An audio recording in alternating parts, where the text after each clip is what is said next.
कल की क्लास में आप लोगों को बताया गया था वांट हाफ समीकरण। ये तो बताया गया था वांट हाफ समीकरण। वांट हाफ समीकरण बताया गया था। वांट हाफ समीकरण में आप लोगों को बताया गया था PV equal to N R T, और इस समीकरण की व्युत्पत्ति बताया गया था कि दो नियमों से हुई है। एक तो बायल वान हाफ के नियम से, और दूसरा किसके नियम से? चार्ल्स वान हाफ के नियम से। बायल वान हाफ नियम और चार्ल्स वान हाफ नियम से वान हाफ समीकरण पीवी इक्वल टू एनआरटी की व्युत्पत्ति हुई थी। इससे संबंधित आंकिक प्रश्न भी एक बताए गए थे आप लोगों को। एक आंकिक प्रश्न भी दिया गया था और एक आंकिक प्रश्न और बताया जाना है आप लोगों को। इसमें कौन सा आंकिक प्रश्न है? 27 सेंटीग्रेड ताप पर यूरिया के M/10 विलयन का प्राथमिक दाब ज्ञात कीजिए। तो एक्चुअल में हम आप आज पढ़ेंगे क्या पढ़ेंगे? वांट हाफ समीकरण से संबंधित आंकिक प्रश्न। वांट हाफ समीकरण से संबंधित आंकिक प्रश्न। तो आंकिक प्रश्न देखिए। आंकिक प्रश्न में पहला आंकिक प्रश्न बता दिया गया था। दूसरा वाला एक आंकिक प्रश्न देखिए कि 27 अंश सेंटीग्रेड ताप पर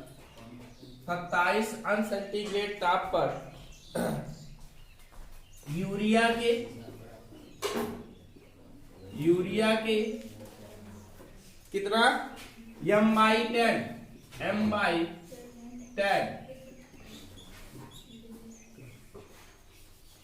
27 अंश सेंटीग्रेड ताप पर यूरिया के M/10 विलयन का प्राथमिक दाब ज्ञात कीजिए।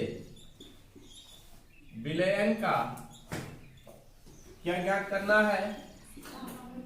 परासरण दाब ज्ञात कीजिए। और यहाँ पर R= भी आपको बताया गया है क्वेश्चन में। R= कितना बताया गया है? 0.082 लीटर वायुमंडल। ये मात्रा क्या आप लोग याद रखिएगा? प्रति केल्विन और प्रति मोल। ये बताया गया है।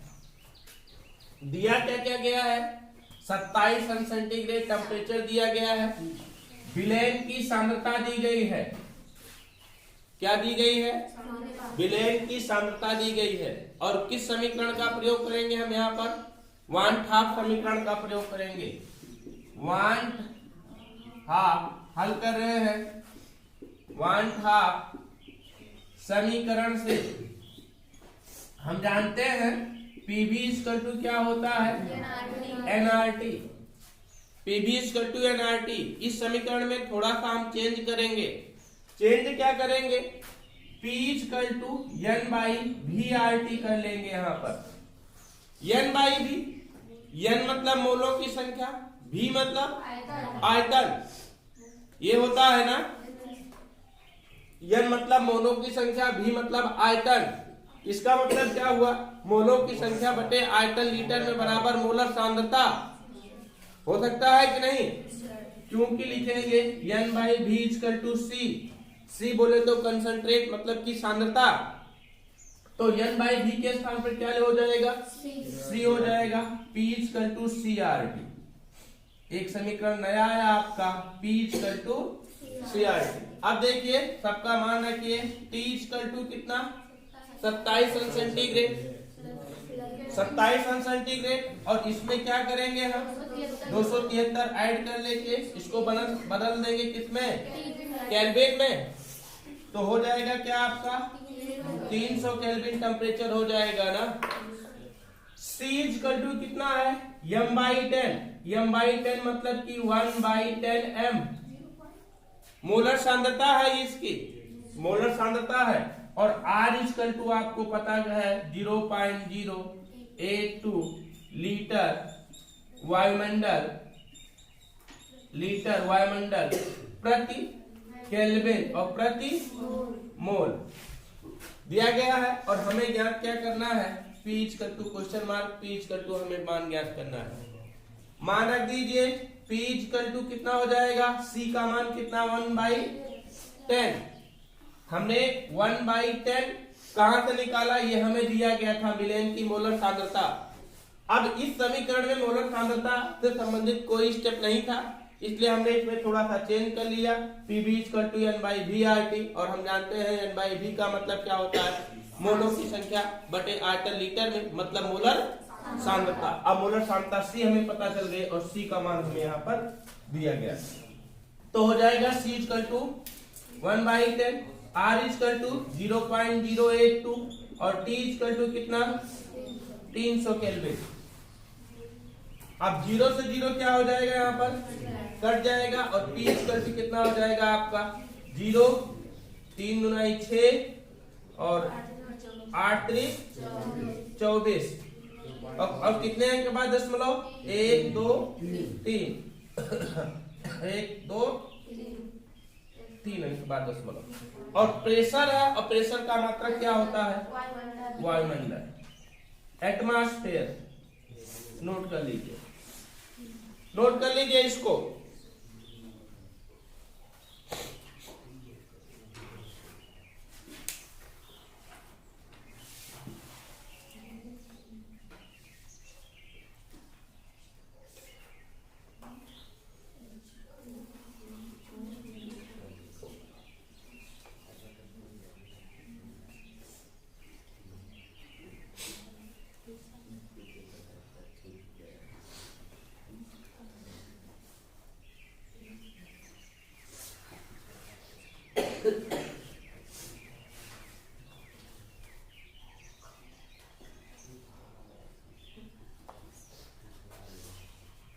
नोट किए। अगला क्वेश्चन देखिए, ये तो था प्रासरण दाब निकालने से संबंधित। हमने इसका वान हाफ समीकरण के अनुप्रयोग में एक अनुप्रयोग और बताया था। क्या बताया था जानते हैं? हमने बताया था आप लोगों को किसी भी विलेय पदार्थ के अणुभार की गणना करना, अणुभार की गणना करना भी बताया था कि अणुभार की गणना भी की जा सकती है वान हाफ समीकरण से। तो अणुभार की गणना करने से संबंधित आपको एक आंतरिक प्रश्न बताया जाएगा। तो लिखिए क्वेश्चन, एक कार्बनिक पदार्थ के 4 ग्राम को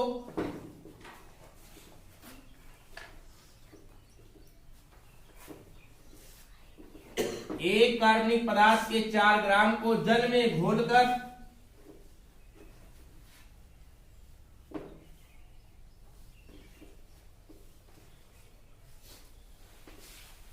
विलयन का कुल आयतन 600 ml कर लिया गया।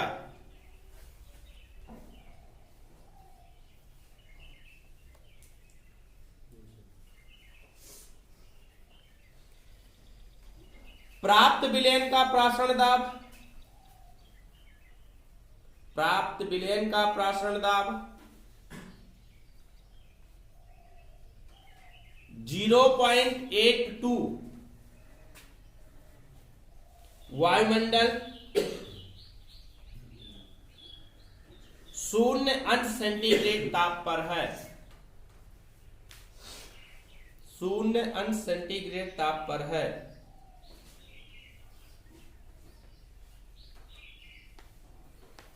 यदि R का मान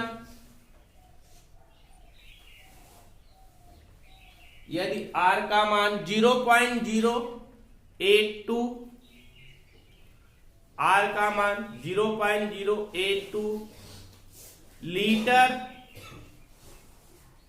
वायुमंडल प्रति डिग्री प्रति मोल हो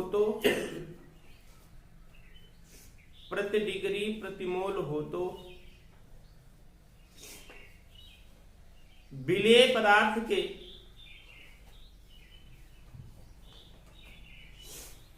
अणुभार की गणना कीजिए।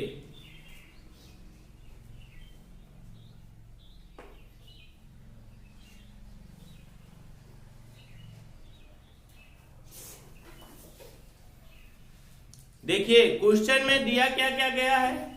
कह रहे हैं कि 4 ग्राम विलेय पदार्थ को जल में घोल करके विलयन का आयतन कुल कितना कर लिया गया? कितना कर लिया गया? 600 ml कर लिया गया। तो घोला गया पदार्थ का ग्राम में भार, मतलब कि घोले गए पदार्थ का ग्राम में भार मतलब विलेय पदार्थ का ग्राम में भार। हल करते हैं इसको। विलेय का ग्राम में भार, विलेय का ग्राम में भार बोले तो स्मॉल W इक्वल टू कितना ग्राम? 4 ग्राम। विलयन का कुल आयतन कितना किया गया है? विलयन का आयतन बोले तो कैपिटल V इक्वल टू कितना? 600 ml। और हमने बताया है कि आयतन कभी ml में नहीं रखा जाता, हमेशा कितने रखा जाता?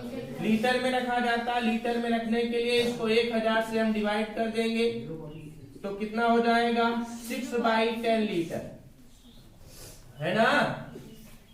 और फिर क्या दिया गया है? R दिया गया है। R इक्वल टू कितना है? R equal to 0.082 litre. हमने बताया है इसके मात्रक को याद रखोगे आप लोग, पूछा जाता है लीटर वायुमंडल प्रति केल्विन प्रति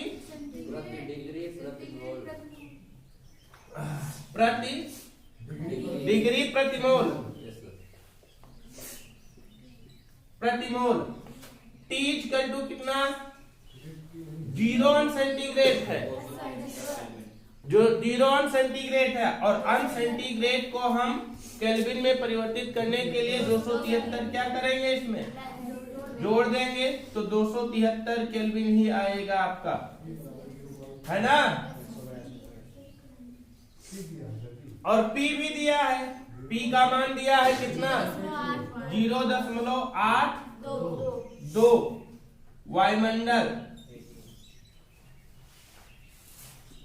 या इसी को लिखते क्या है हम?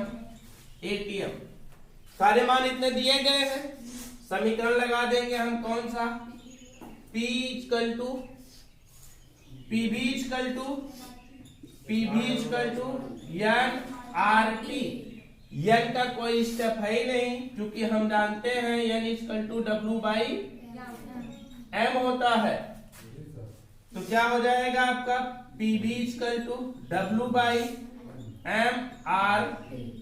ज्ञात क्या करना है?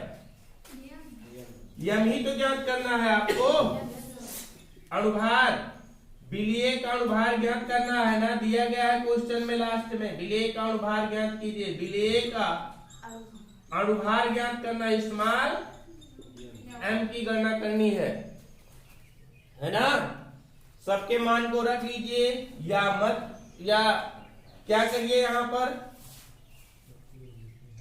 इस तरीके से इसको भी सॉल्व कर लीजिए। स्मॉल m का मान निकाल लीजिए इस समीकरण से, तो क्या हो जाएगा? बोलो, स्मॉल m इक्वल टू क्या हो जाएगा? PV। m इक्वल टू क्या हो जाएगा? WRT/PV। होगा कि नहीं होगा? मान को रख दीजिए। W का मान 4, R का मान कितना? 0.082, T का मान कितना? 273 बटे P का मान कितना? 0.82 ना। और इसका मतलब 6/10।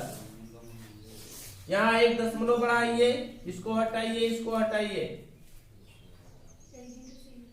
हो जाएगा कि नहीं। और फिर एक यहाँ 0 बढ़ाइए, दशमलव हटाइए, दशमलव हटाइए, हो जाएगा 1 और 10 ना। और ये 10 से 10 कैंसिल हो जाएगा। नहीं समझ में आ रहा है? 10 से 10 कैंसिल हो जाएगा ये। और फिर इसको काटिए, बचा कितना आपका? 4 गुणे 273/6, यही तो बचा। काटिए इसको, 6 करने में 6, चलो इसको काट दो 2 से 3 से ना। 3 करने में 3 9 27, 3 करने में 3 182। अणुभार है, अणुभार का कोई मात्रक नहीं हो। नोट कर लीजिए, नोट कर लीजिए।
हटाए।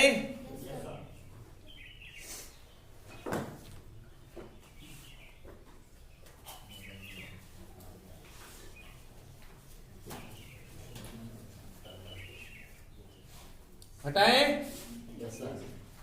ये तो था वन हाफ समीकरण और उससे संबंधित आंशिक प्रश्न। अब आपको पढ़ना है क्या, द्रवों का वाष्प दाब।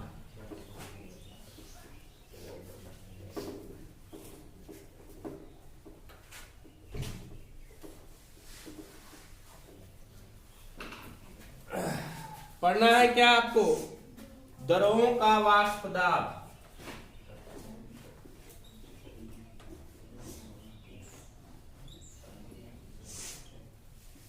द्रवों का वाष्प दाब, वेपर प्रेशर ऑफ लिक्विड।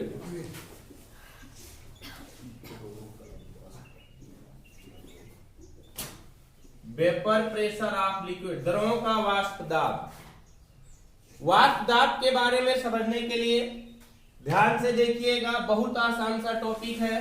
वाष्प दाब, द्रवों का वाष्प दाब। जब किसी खुले पात्र में कोई हम द्रव रख देते हैं, किसी खुले पात्र में कोई द्रव रख देते हैं, तो आपको पता होना चाहिए इस पात्र में उपस्थित द्रव के अणु बहुत तीव्रता के साथ में इधर इधर इधर इधर इधर उधर क्या करते हैं, गति करते रहते हैं। और जिस कण की गतिज ऊर्जा अधिक हो जाती है तो अपने पृष्ठ को क्या करते हैं, छोड़ देते हैं और वाष्प के रूप में परिवर्तित हो जाते हैं और सीधे जाकर के कहा मिल जाते हैं, वायुमंडल में मिल जाते हैं। इतना तो जानते ही हैं आप लोग, इतना तो जानते हैं। इसका जीता जागता एग्जाम्पल बताएं आप लोगों को। प्लेट, गीली प्लेट हो और उसको रख दीजिए तो कुछ समय बाद वो प्लेट क्या हो जाती है, सूख जाती है। इसका कारण क्या है, इसका कारण यही है कि समस्त द्रव के कण, जल के कण क्या हुए, वहां से वाष्पित हो गए। क्या कोई प्रक्रिया करनी पड़ी वहां पर, अपने आप ही समानता पर अपने आप प्रक्रिया होती गई। होता है कि नहीं ऐसा?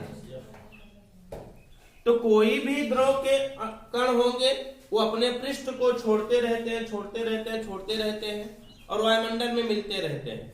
किंतु यही प्रक्रिया अगर बंद पात्र में देखी जाए, एक बंद पात्र में किसी द्रव को रख दिया जाए, बंद पात्र में किसी द्रव को रख दिया जाए, द्रव को रख दिया जाए, तो क्या यह प्रक्रिया नहीं होगी कि द्रव के अणु अपने पृष्ठ को क्या करेंगे, यहां से छोड़ते हैं।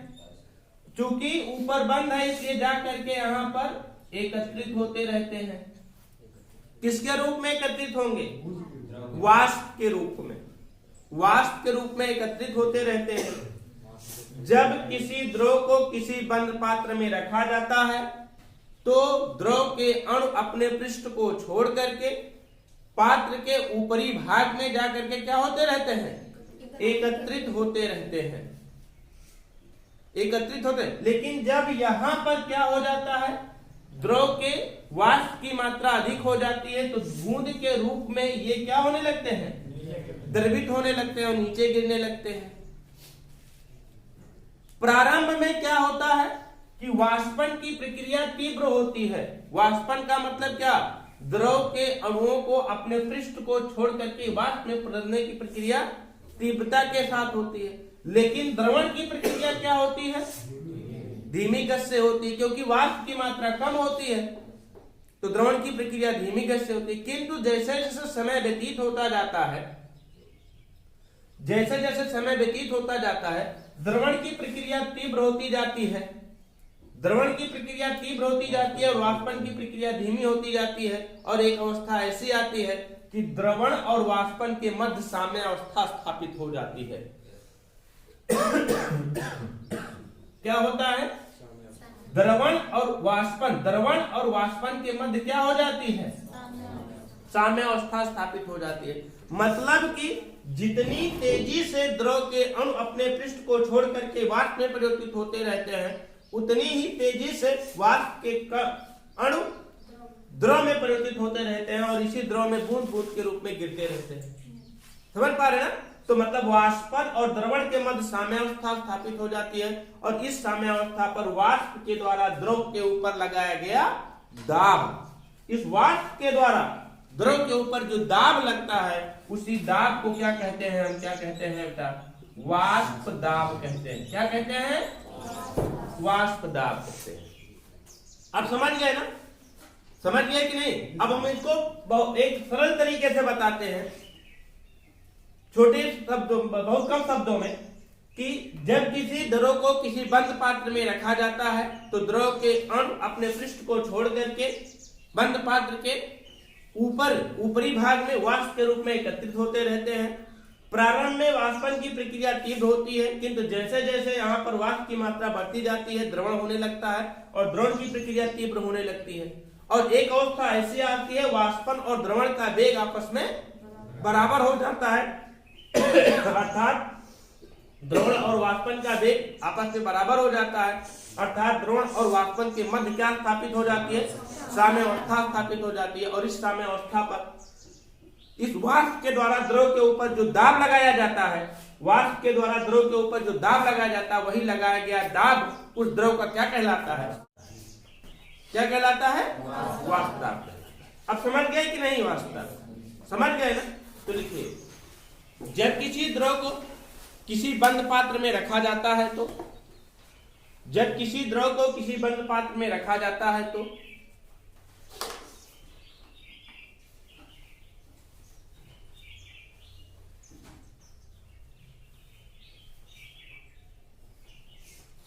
जब किसी द्रव को किसी बंद पात्र में रखा जाता है तो उस द्रव के अणु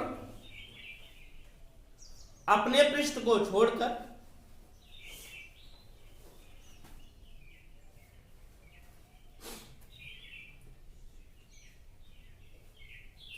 पात्र के ऊपरी भाग में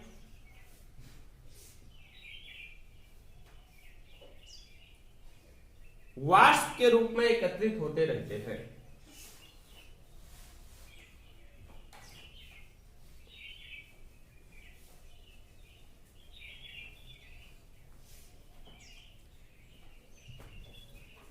ये वाष्प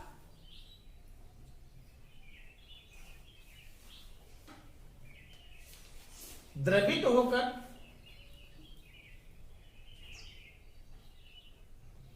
द्रव में गिरती रहती है, द्रव में गिरते हैं।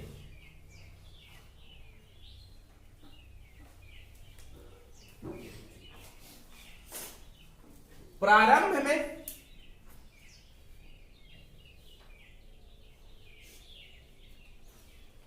वाष्पन की प्रक्रिया तीव्र होती है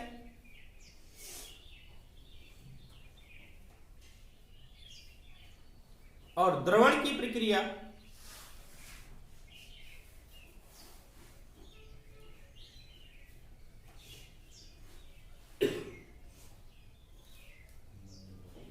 मंद गति से होती है।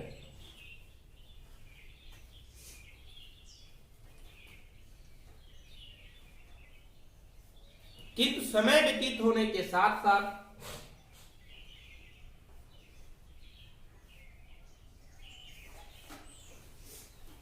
समय व्यतीत होने के साथ साथ वाष्पन की गति धीमी होती है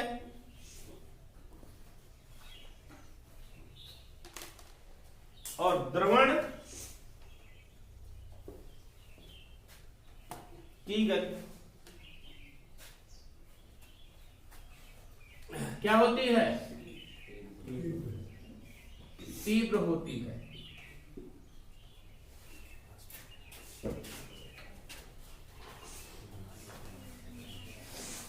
एक अवस्था ऐसी आती है कि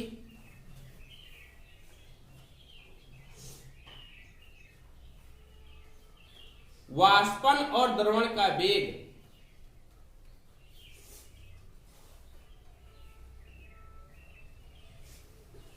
बराबर हो जाता है।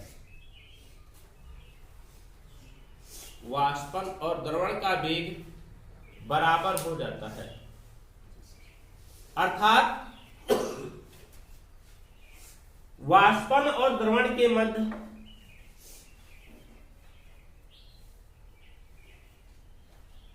साम्यावस्था स्थापित हो जाती है। वाष्पन और द्रवण के मध्य साम्यावस्था स्थापित हो जाती है।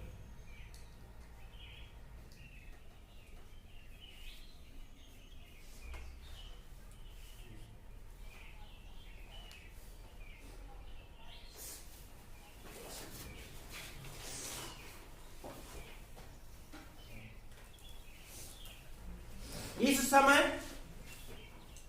वाष्प के द्वारा लगाया गया दाब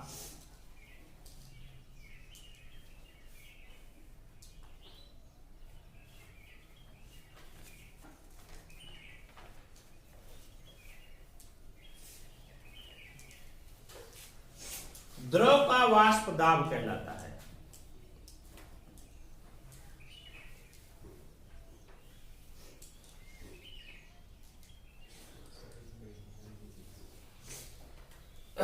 द्रव का वाष्प दाब कहलाता है। इन्वर्टर कामा में लिखिए, किसी ताप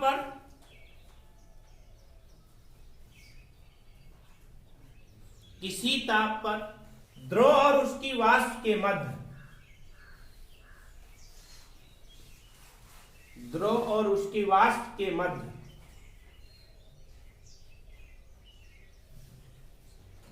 साम्य की अवस्था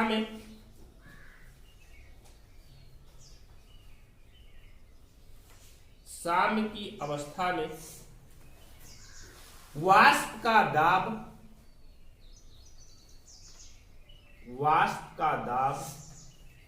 द्रव का वाष्प दाब कहलाता है।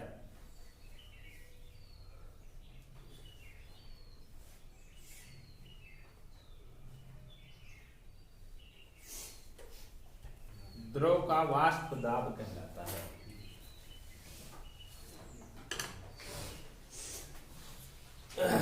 हमें उम्मीद है कि वाष्प दाब आप लोग पढ़ लिए होंगे, अच्छे समझ गए होंगे। अब अगला पढ़ना है आप लोगों को वाष्प दाब का अवनमन। अवाष्पशील विलयों द्वारा, हेडिंग बनाइए, अवाष्पशील विलयों द्वारा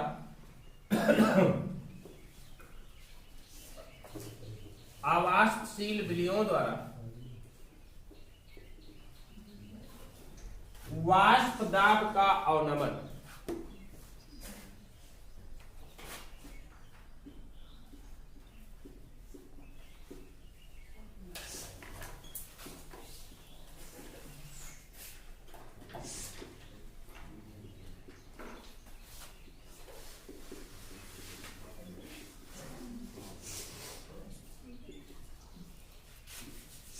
अवनमन का मतलब क्या होता है?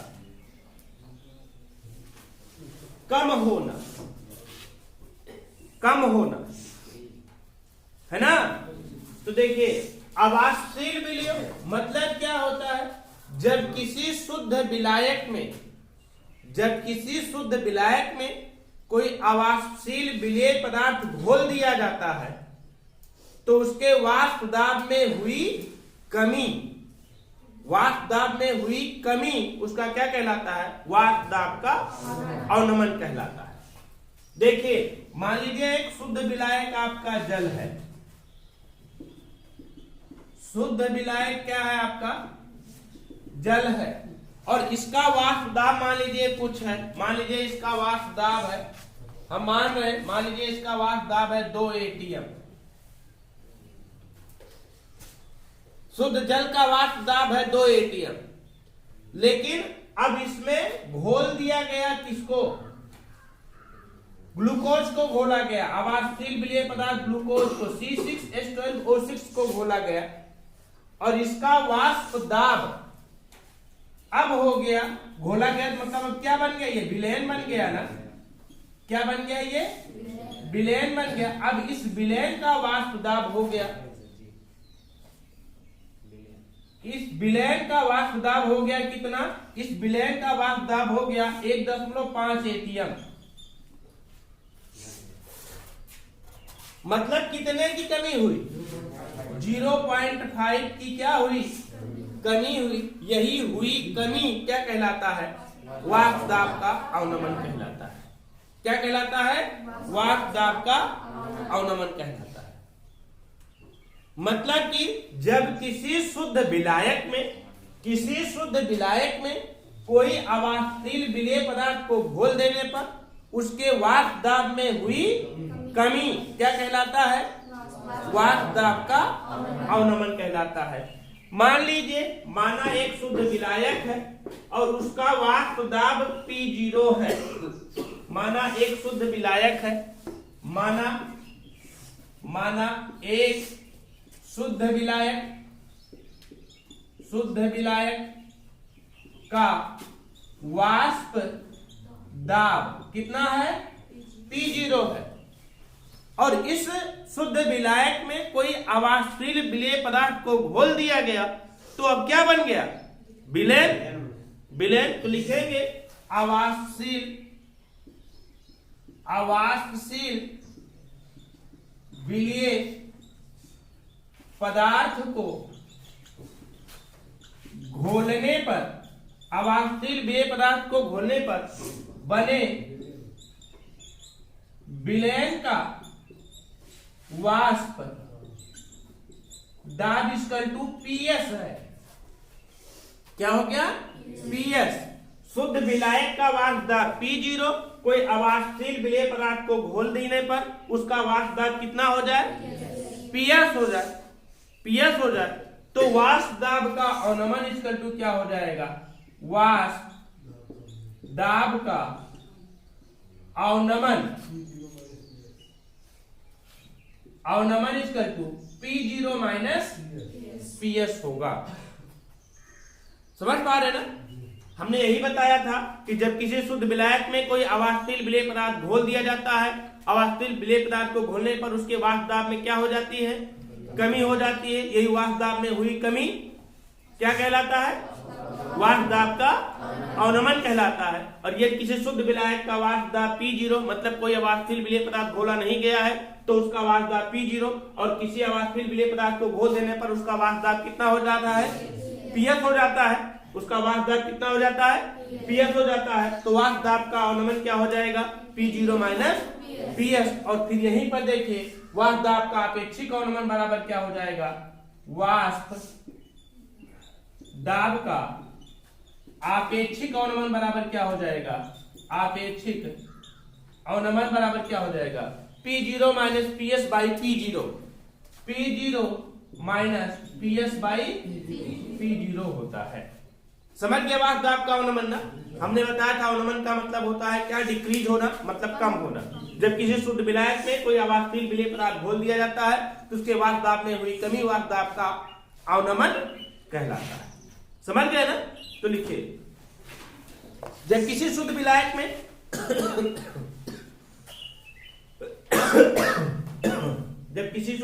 में कोई अवाष्पशील विलेय पदार्थ घोला जाता है तो जब किसी शुद्ध विलायक में कोई अवाष्पशील विलेय पदार्थ घोला जाता है तो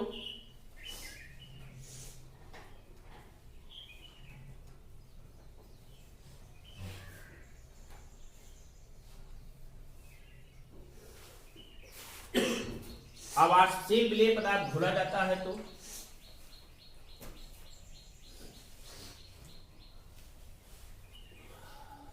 विलायक का वाष्प दाब कम हो जाता है।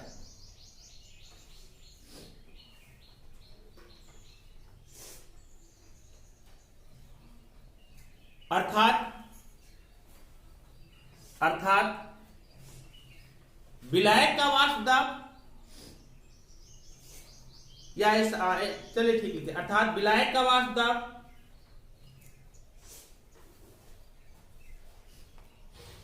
विलयन के वाष्प दाब से अधिक होता है।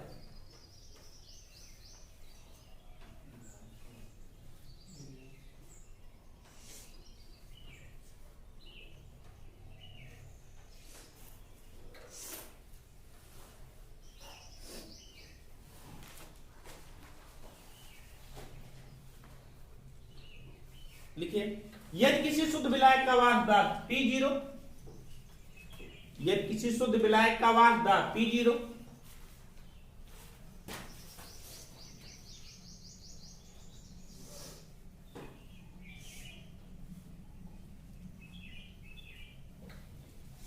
और विलयन का वाष्प दाब PS है तो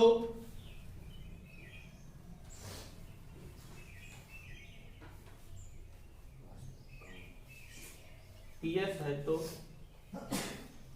P0 minus PS, P0 minus PS क्या है? वाष्प दाब का अवनमन होता है।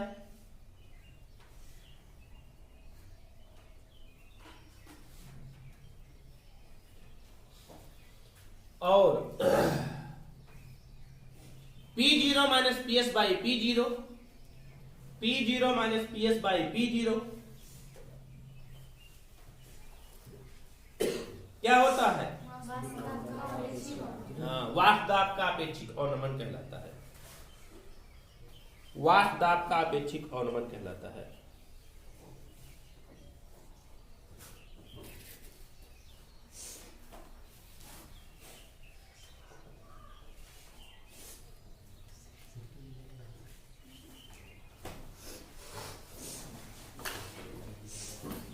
वाष्प दाब का अपेक्षित अवनमन कहलाता है। अगली हेडिंग बनाइए, देर हो रही है।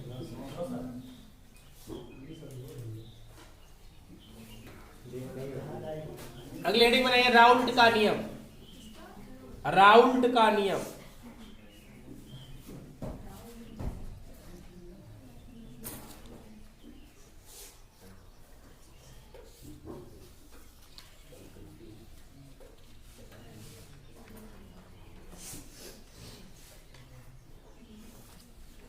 दस मिनट का समय लगेगा इसको पढ़ाने में। हाँ?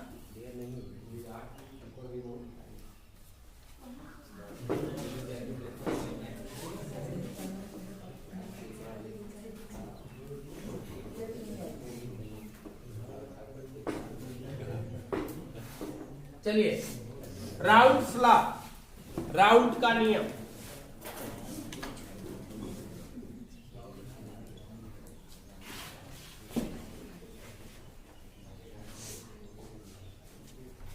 राउल्ट का नियम क्या है? राउल्ट्स लॉ क्या है? राउल्ट ने क्या किया? वाष्प दाब के अपेक्षित अवनमन और विलयन में उपस्थित विलेय के मोल प्रभाज के बीच में एक संबंध स्थापित किया। किसमें?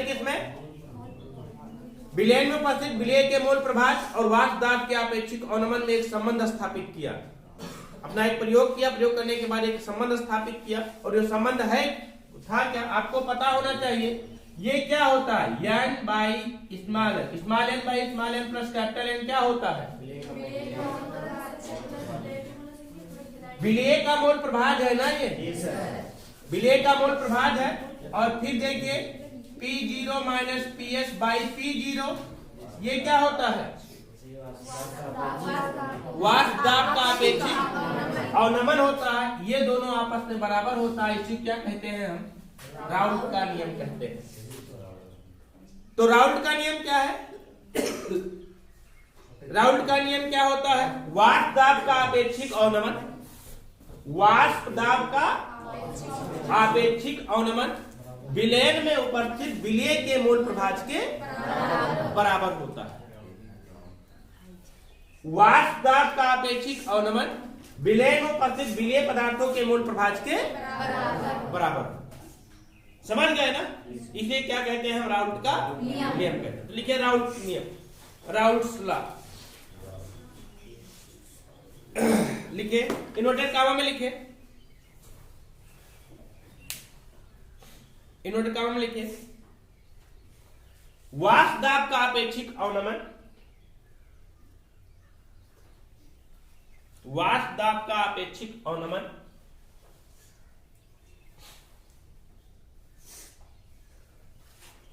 विलयन में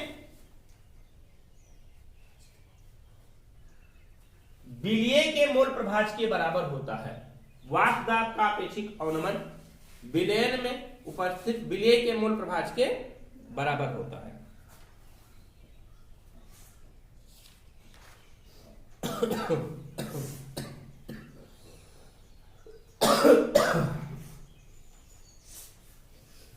लिखिए, नहीं लिखिए, यदि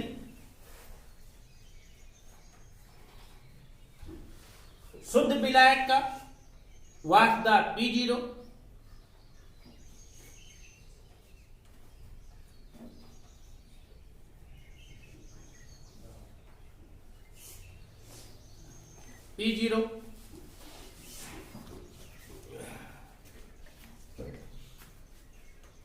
और विलयन का वाष्प दाब PS है,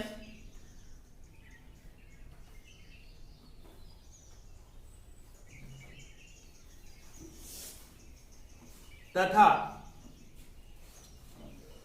विलयन में उपस्थित विलेय का मोल प्रभाज स्मॉल एन, विलयन में उपस्थित विलेय का मोल प्रभाज विलयन में उपस्थित विलेय के मोलों की संख्या, विलयन में उपस्थित विलेय के मोलों की संख्या स्मॉल एन,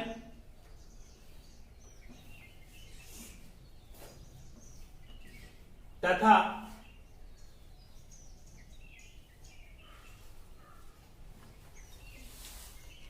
विलायक के मोलों की संख्या क्या है, कैपिटल एन,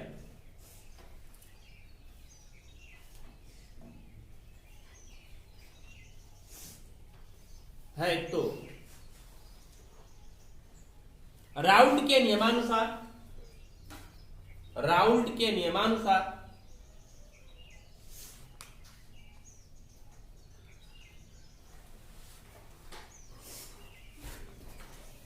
नोट कर लीजिए, P0 minus PS by P0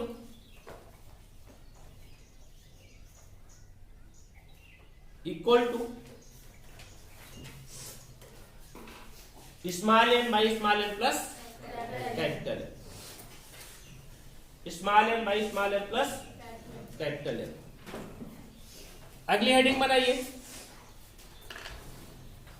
Raoult के नियम की सीमाएं।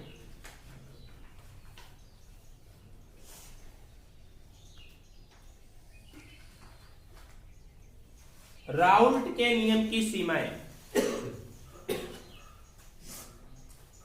ये तो राउल्ट का नियम था, अब इसकी सीमाएं बताई जानी है आप लोगों को। सीमाएं का मतलब कि राउल्ट का नियम कहां कहां लागू होता है, किस किस प्रकार के विलयन पर लागू होता है, इसको बताएंगे कल।